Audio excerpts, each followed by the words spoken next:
नमस्कार, मी संतोष सुतार आणि आपण पाहतात सीएल माझा. मतांसाठी राजरोसपणे पैसे वाटणारे आपले सरकार लोकशाही पद्धतीने सत्तेवर आल्याचे सांगतात. तेच लोक राज्यघटना शिरसावध्य असल्याचेही जाहीरपणे सांगतात. घटना छिन्नी विच्छिन्नी केली जात असताना सर्वसामान्य माणसाला राग का येत नाही?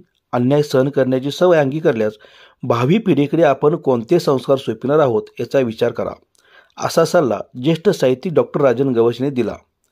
चंदगड तालुक्यातील नांदवडे येथे ॲडव्होकेट संतोष माळवीकर यांच्या संत्या कुली या पुस्तकाच्या प्रकाशन कार्यक्रम प्रसंगी ते अध्यक्ष ठरून बोलत होते.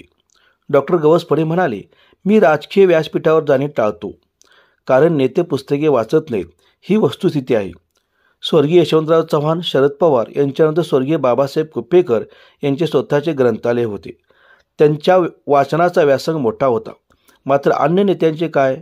कोणत्या लोकांकडे आपण नेतृत्व सोपवले आहे याविषयी सजगतेने विचार करा. जात धर्माच्या नावावर माणुसकीचे विभाजन करणाऱ्या प्रवृत्तींना दूर ठेवा. यावेळी ॲडव्होकेट माळवीकर म्हणाले, जिथे जिथे अन्याय दिसला तिथे तिथे प्रश्न विचारले, प्रसंगी आंदोलकाची भूमिका निभावली.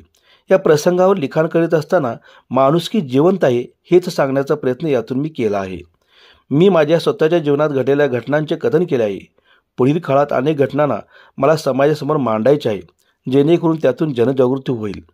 महाराष्ट्र केसरी पैलवान विष्णू जोशीलकर, दौलत अथर्वचे अध्यक्ष मानसिंग खुराटे, शिवाजी विद्यापीठाचे मराठी विभाग प्रमुख डॉक्टर नंदकुमार मोरे, संग्रामसिंह कुपेकर, शिवसेना जिल्हाध्यक्ष प्राध्यापक सुनील शिंत्रे यांनी मनोगते व्यक्त करतेवेळी ॲडव्होकेट संतोष माळवीकर यांचे कौतुक केले व त्यांना शुभेच्छा दिल्या.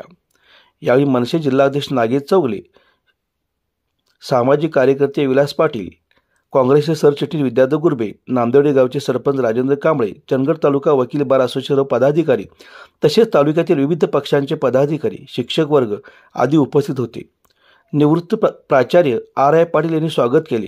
प्राध्यापक ए. डी. कांबळे यांनी सूत्रसंचालन केले. यावेळी सुनील शिंदे यांनी आभार मानले.